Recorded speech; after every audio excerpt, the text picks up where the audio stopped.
Bonjour et bienvenue dans la revue de presse hebdo et audio du secteur retail e-commerce en France, proposée par les Digital Doers en partenariat avec le One-to-One expérience client de Biarritz. Nous sommes le 7 juin, au sommaire cette semaine, 4 articles.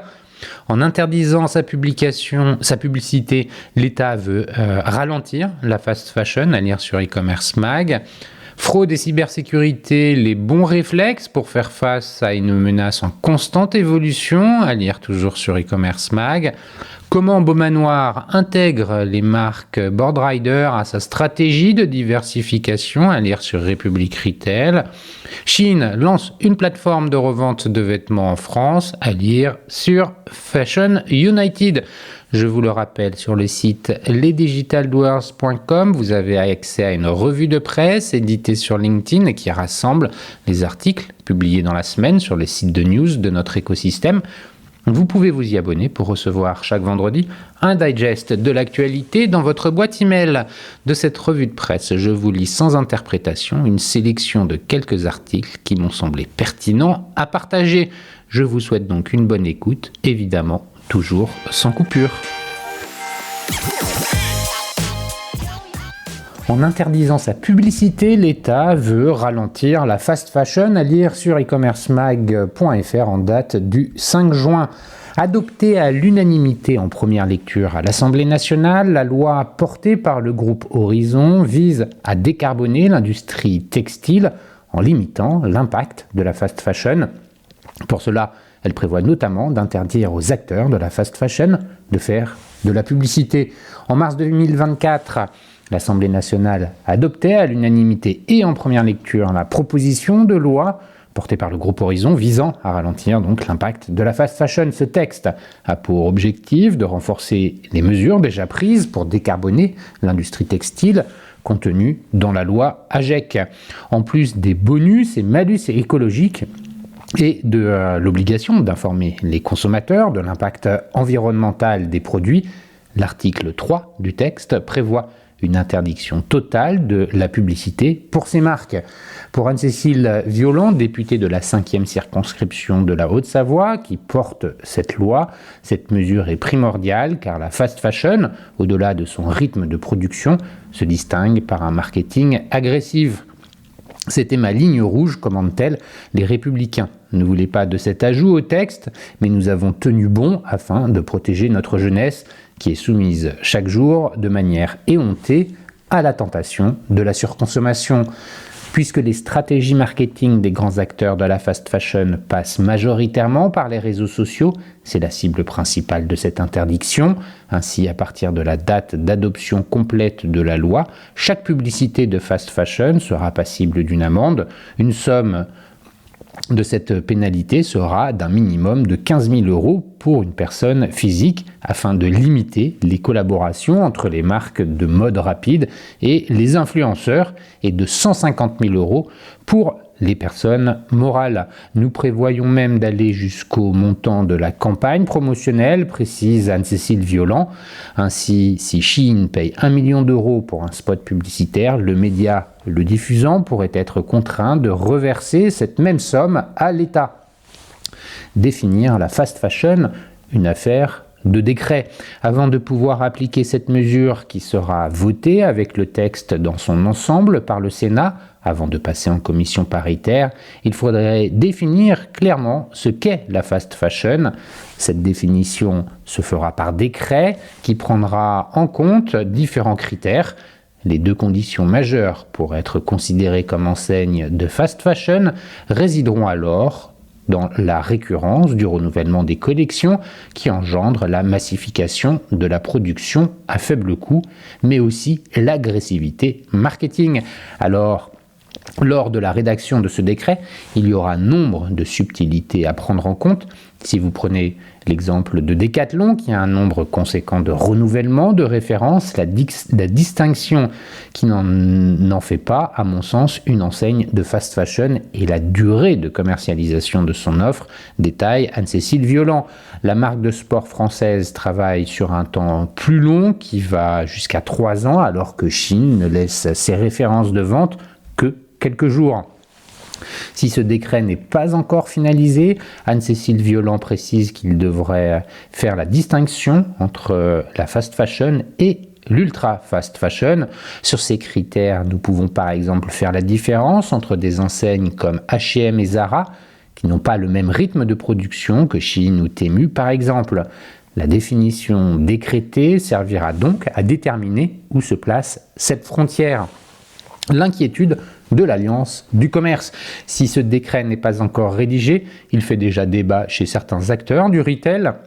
L'Alliance du commerce, qui fédère de grands magasins, a exprimé des réserves et craint que la définition rate sa cible et pénalise les acteurs européens face aux géants internationaux qui bénéficient déjà de nombre d'avantages.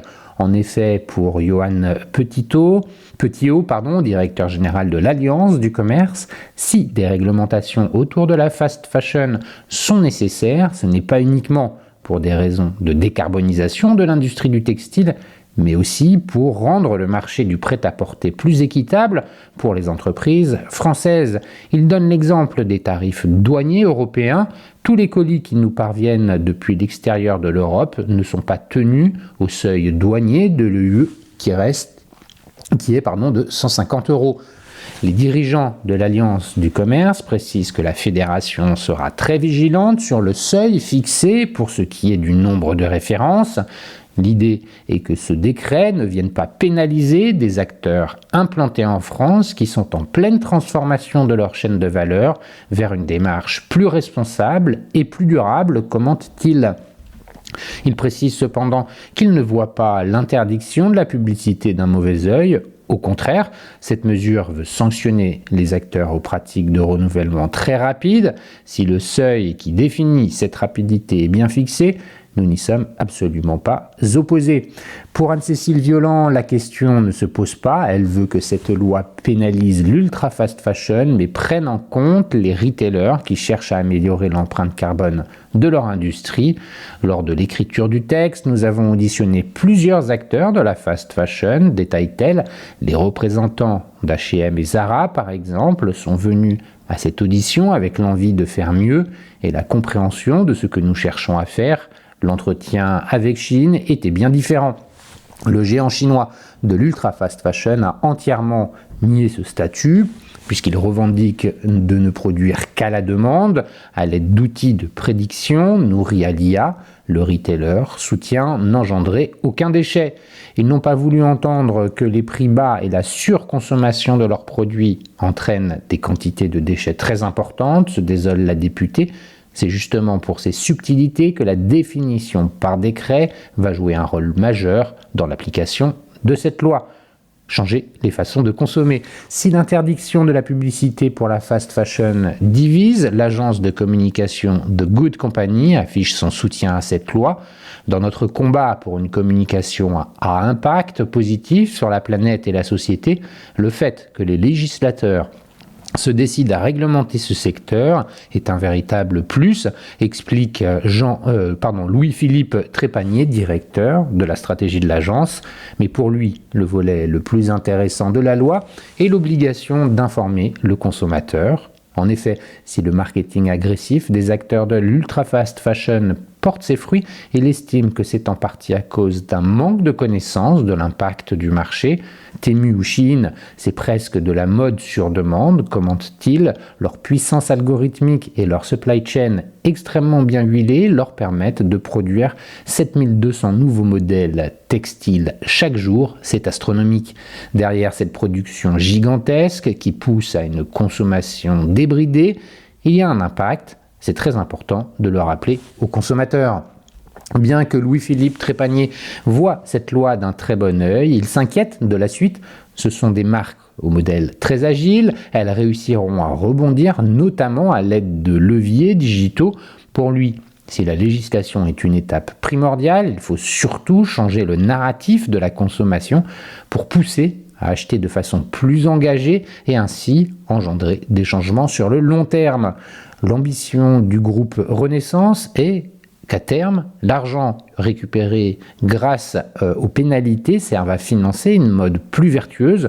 Cela pourrait par exemple nous aider à réduire l'écart de prix entre nos produits français qui, de par leur qualité, ne sont pas toujours à la portée de tous, et les produits de la fast fashion qui ne coûtent rien mais contribuent à l'empreinte carbone alarmante de l'industrie textile. Sur le long terme, cela pourrait permettre de mieux consommer sans trop détériorer le pouvoir d'achat des Français, conclut Anne-Cécile Violent.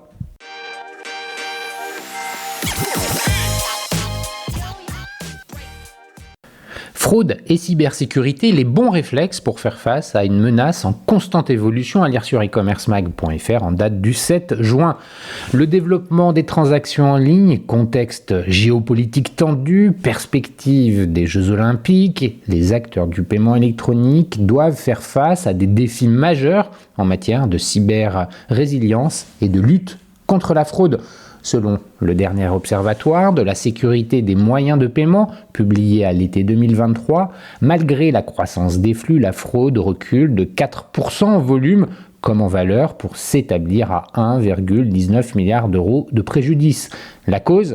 L'amélioration de la sécurité des paiements en ligne. Le renforcement des règles d'authentification fortes introduites par la DSP2 a produit ses effets malgré les inquiétudes des acteurs de l'e-commerce. Mais déjà, la perspective de la DSP3 agite l'écosystème. La DSP3 entend et précise les obligations liées à l'authentification forte du client et établit des règles plus strictes sur l'accès au système de paiement et aux informations de compte, observe Ingrid Letu, VP commercial France et Italie pour Checkout.com, société britannique spécialisée dans le traitement des paiements. Si la lutte contre la fraude demeure la priorité des acteurs du paiement électronique, les tensions géopolitiques exposent l'ensemble de l'écosystème financier au risque de cyberattaques. Les techniques de fraude qui évoluent. Les opérations de type DDoS, qui consistent à inonder de requêtes les serveurs informatiques pour les faire tomber, sont celles qui ont le plus augmenté ces 2 dernières années, souligne-t-on chez Trésor. La fintech française, spécialisée dans le banking as a service, BaaS, est en première ligne face à ce type de menaces. Pour Aude Vicaire, CEO de MarketPayTech, plateforme de paiement française qui accompagne les marchands dans leurs transactions omnicanales, le constat est clair, les progrès enregistrés grâce à la DSP2 ont un impact sur les méthodes employées par les fraudeurs. Les schémas sont toujours plus sophistiqués et tendent vers des tentatives de manipulation plus soignées. La fraude se déplace vers les virements dont les montants peuvent être beaucoup plus élevés. Or, le problème du virement, c'est la difficulté pour le consommateur de se faire rembourser lorsqu'il est victime de fraude. Une année 2024 particulière, la réglementation et les technologies ont permis de resserrer l'étau autour des fraudeurs, mais ces derniers s'adaptent et comme l'observe Florian Malvicino, Country Manager France de MyPOS, qui fournit des services de paiement électronique pour les commerçants, la menace de la fraude pèse désormais plus sur les marchands et les cibles professionnelles que sur le consommateur. D'abord parce que les gains potentiels pour les cybercriminels sont bien supérieurs, mais aussi parce que les professionnels sont souvent moins protégés que le grand public. Les Jeux Olympiques font converger l'attention vers Paris. L'effervescence olympique va créer des zones de flou que les cybercriminels vont tenter d'exploiter, estime Aude Vicaire, une réalité dont les incidences ne se cantonnent pas à des enjeux de cybersécurité et de lutte contre la fraude. Elle indique que la période des JO va drainer énormément de consommateurs étrangers sur les sites marchands. Les solutions de paiement doivent être adaptées à leurs habitudes. Cela pourra supposer un élargissement des offres de paiement, Amex pour les Américains, Alipay pour les Asiatiques, etc., pour être à la hauteur de cette internationalisation importée. L'événement olympique se traduira sans doute par un surcroît d'activité pour les acteurs du retail. Dans ce contexte, l'autre responsabilité majeure des solutions de paiement, c'est la disponibilité. PayPal revendique de disposer du meilleur taux de disponibilité de ses plateformes avec 99,99%, indique Francis Barrel, directeur général de PayPal. Réconcilier l'expérience d'achat, conversion et sécurisation. La conversion, c'est le nerf de la guerre. Or, celle-ci peut être mise à mal en cas de menace. La cybersécurité repose sur un large éventail de contrôles invisibles pour le consommateur. Dans la balance entre sécurité et facilité, PayPal préfère souvent sacrifier un peu l'expérience au profit de la protection des intérêts du marchand comme du consommateur, confie Francis Barrel. Certains commerçants nous reprochent parfois le côté boîte noire de notre modèle, mais PayPal a le meilleur taux de conversion du marché. Sur 1500 milliards de dollars de transactions opérées en 2023, cette promesse est un atout majeur. De son côté, Checkout.com a développé son propre moteur de gestion de la fraude, un outil qui évolue en permanence. Nous avons ajouté des fonctionnalités basées sur l'IA et le machine learning. Nous sommes entrés dans une nouvelle dimension. C'est un sillon que nous creusons pour nous adapter en temps réel à l'évolution de la fraude comme de la menace cyber, indique Ingrid Letu. Une maîtrise de la sécurité de bout en bout, c'est bien la principale promesse de l'équilibre conversion, sécurisation, expérience. La solution MyPOS est développée en interne, y compris l'acquisition des fonds. Nous ne voulons être dépendants de personne pour maîtriser notre produit et la sécurité qui l'accompagne. Nous sommes certifiés PCI DSS et avons été parmi les premiers à intégrer la DSP2. La double authentification sur Internet est nativement intégrée et la biométrie est disponible dans les applications MyPOS, précise Florian Malvicino. Sécuriser l'accès aux paiements fractionnés. La menace pèse sur l'ensemble des paiements électroniques, y compris sur le Buy Now Pay Later, le BNPL, dont le succès ne se dément pas. Selon le dernier baromètre FLOA, 70% des Français utilisent des facilités de paiement. Il apparaît même que 41% des utilisateurs français font plus de 8 achats par an payés en plusieurs fois. Cet engouement fait peser sur le paiement fractionné un risque de fraude bien réel. Molly travaille avec Klarna et va prochainement intégrer Alma, son offre de prestataire de paiement en France. Le BNPL adresse également le B2B avec une solution comme Billy qui arrive en France. Notre entreprise accompagne cette dynamique autour du Buy Now Pay Later, explique Philippe Daly, vice-président de Molly France. Ce dernier rappelle que le succès d'une BNPL ne signifie pas que tout le monde pourra y accéder facilement.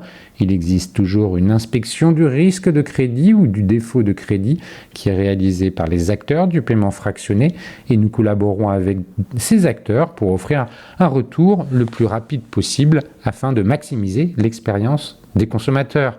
Car il est bien là l'enjeu qui fédère l'ensemble de la chaîne de valeur de l'e-commerce et du retail, proposer la meilleure expérience d'achat dans des conditions optimales de sécurité pour les consommateurs comme pour les marchands.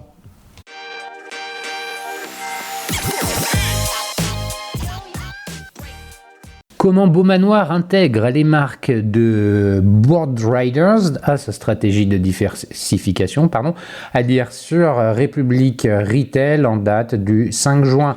Le groupe Beaumanoir, Cache-Cache, Bonobos, Bréal, Morgan, Carole, Laal, Sarenza.com vient de finaliser le rachat des activités du groupe Boardrider et ses marques emblématiques Quicksilver, Billabong, Roxy, DC Shoes en Europe de l'Ouest. L'occasion d'en apprendre davantage avec Jérôme Driano, DG de ce leader du prêt-à-porter. Le groupe Beaumanoir vient donc de finaliser le rachat des activités du groupe Boardrider et l'exploitation de ses marques emblématiques comme Quicksilver, Billabong, Roxy, Element, RVCA ou Von Zipper en Europe de l'Ouest. Une diversification supplémentaire pour le leader français de la mode accessible avec la distribution de marques lifestyle et outdoor, mais également dans le wholesale, véritable axe stratégique pour le groupe Boardrider, tout en s'implantant plus fortement en Europe. Qu'est-ce qui vous a poussé à vous lancer dans l'outdoor ? Nous avons la volonté de diversifier le portefeuille du groupe Beaumanoir. Aussi, quand nous avons réfléchi aux différentes diversifications possibles, nous avons décidé de mettre l'accent sur le lifestyle et cet univers quelque peu style, Boardrider s'est présenté comme une opportunité à saisir avec ses marques de grande qualité dans le domaine des activités de plein air. Quel est le volume d'affaires de Boardrider par rapport aux marques que vous allez exploiter? Je ne souhaite pas communiquer sur ces chiffres. Boardrider et ses marques est le leader mondial sur toute la partie surf et snow. Au niveau européen, l'ensemble des marques du portefeuille Boardrider est également numéro 1. En termes de pourcentage de part de marché, je ne peux pas vous répondre.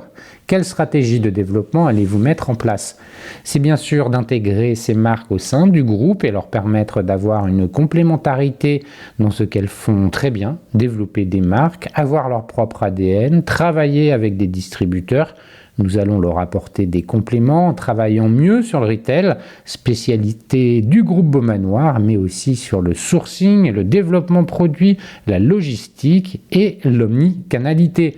Nous leur fournirons l'ensemble des supports nécessaires. Le modèle est un peu différent puisque nous sommes sur un modèle de distribution et il fonctionne très bien sur le digital. La stratégie première est d'être encore plus fort sur ces métiers et de distribuer ces marques à travers un réseau de distribution. Une partie de l'offre sera-t-elle présente dans certaines de vos enseignes? Non, nous souhaitons plutôt renforcer les partenariats des marques avec divers grands distributeurs européens. Néanmoins, nous envisageons de rouvrir quelques flagships pour montrer ces marques au marché. Un certain nombre d'entre eux ont été fermés par les anciens propriétaires. Notre objectif est de les remettre en avant avec quelques ouvertures emblématiques. Combien d'ouvertures prévoyez-vous dans les grandes villes? Nous n'avons pas d'objectif précis, mais nous prévoyons d'ouvrir entre 5 et 10 adresses par an en Europe. Et comment va se passer cette intégration au sein de votre groupe? Aujourd'hui, nous avons notre siège historique en Bretagne, à Saint-Malo, et un siège à Paris, regroupant nos activités parisiennes, enseignes rachetées récemment, comme la Halle, Carole, Morgan ou Sarenza. Demain, nous aurons un 3e siège à Saint-Jean-de-Luz. Ainsi, nos 3 sièges travailleront ensemble pour les fonctions support et l'accompagnement des marques. Et concernant votre stratégie e-commerce, nous continuons de développer chacune de nos marques et nos sites en propre. La plupart de nos enseignes travaillent avec les grandes marketplaces européennes comme Zalando, mais aussi avec notre propre marketplace, Sarenza, qui s'intègre à notre environnement grâce à la complémentarité de son service. Elle offre à toutes les marques du marché ainsi qu'à nos propres marques pour progresser sur le digital. Cet investissement dans Sarenza nous permet d'accélérer notre volume d'affaires en e-commerce pour nos marques et partenaires et bientôt pour les marques du groupe Boardrider comme Quicksilver et Roxy. Quel est le volume d'affaires des ventes en ligne réalisées au sein du groupe Beaumanoir? Nous réalisons un peu plus de 300 millions d'euros, 2,3 milliards d'euros de volume d'affaires en 2023. Nos ventes en ligne augmenteront logiquement en 2024, à part Sarenza, Morgan et l'enseigne la plus digitalisée du groupe avec près de 25% de son chiffre d'affaires réalisé en ligne. Comment arrivez-vous à résister dans un marché du prêt-à-porter très compliqué? La première clé est la diversification et la répartition du portefeuille sur différents segments du marché de la mode et du lifestyle. Il s'agit d'avoir une stratégie sur diverses marques et niches, ainsi que sur différents marchés en s'appuyant sur des bases communes, sourcing, logistique, plateforme e-commerce, data, CRM, etc. Nous cherchons à amortir nos coûts en raison d'importants investissements dans plusieurs marques et marchés. Un modèle unique avec une seule marque serait probablement plus compliqué.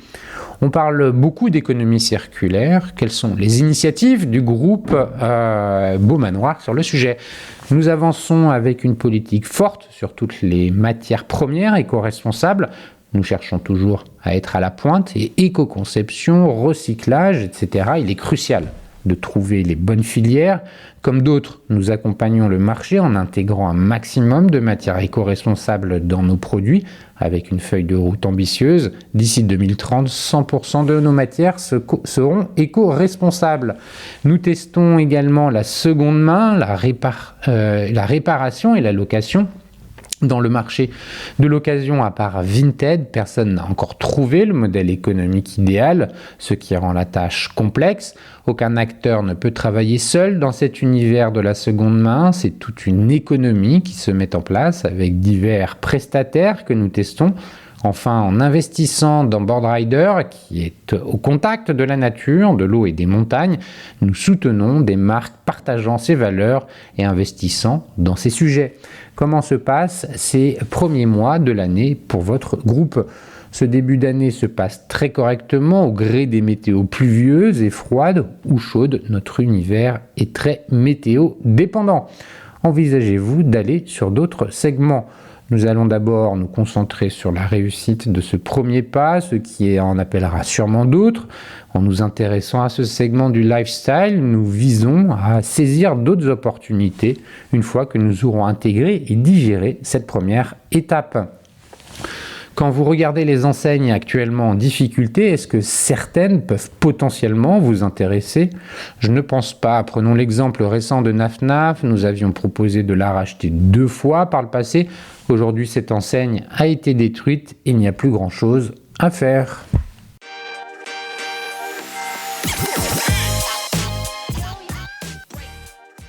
Shein lance une plateforme de revente de vêtements en France, à lire sur Fashion United en date du 3 juin. Le géant chinois des achats en ligne et de la fast fashion Shein va lancer une plateforme de revente de vêtements d'occasion en France.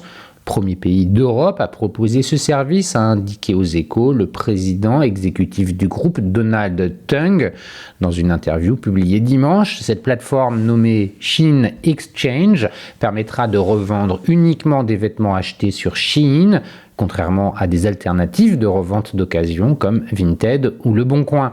La transaction est très simple car votre historique d'achat étant enregistré, il suffit d'un clic pour revendre un produit, explique aux Échos Donald Tung, estimant que cela favorise une économie circulaire. Une telle plateforme existe déjà aux États-Unis où elle compte plus de 4 millions d'utilisateurs selon le quotidien économique. Shein Exchange, Shein introduit une plateforme de revente en France. Fondée en 2012 en Chine et désormais basée à Singapour, Shein a rapidement conquis le marché mondial de la fast fashion, basé sur le renouvellement rapide des collections à très petit prix et ne vend qu'en ligne, ciblant une jeune clientèle s'abreuvant aux réseaux sociaux. En France, l'Assemblée nationale a adopté en mars une proposition de loi pour rendre ces produits moins attractifs et ainsi limiter l'impact sur l'environnement d'une production qu'elle juge excessive et qui ferait en partie appel à des produits chimiques toxiques. Le Sénat doit encore se prononcer sur ce texte, aussi souvent attaqué pour son impact environnemental, notamment sur son bilan carbone, avec ses articles produits en Chine puis acheminés en Europe. Shein veut que sa production soit de plus en plus locale, a indiqué M. Donald Tung. Nous faisons déjà appel à des fabricants en Turquie et nous allons augmenter la part de cette production pour servir le marché européen et réduire l'usage du fret aérien, a affirmé le président exécutif du groupe.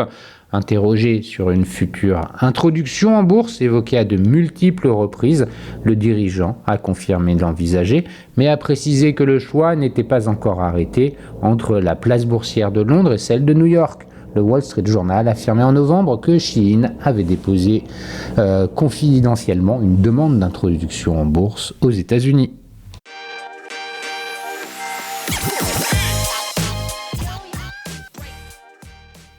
Et voilà, c'est fini pour cette semaine. Merci de m'avoir écouté. N'oubliez pas de vous abonner à la revue de presse sur le site lesdigitaldoers.com. Si vous aimez l'exercice de cette revue de presse Retail e-commerce dans sa vision audio, n'hésitez pas à me le faire savoir en m'envoyant des messages sur LinkedIn et mieux encore en la faisant connaître autour de vous. Enfin, un dernier message d'auto-promo avec les Digital Doers. Je produis des chaînes de podcasts thématiques pour les prestataires de services de notre écosystème. Donc, si vous souhaitez animer la prise de parole de votre marché, c'est l'occasion d'inviter des clients et des prospects à venir converser avec vous autour de votre proposition de valeur.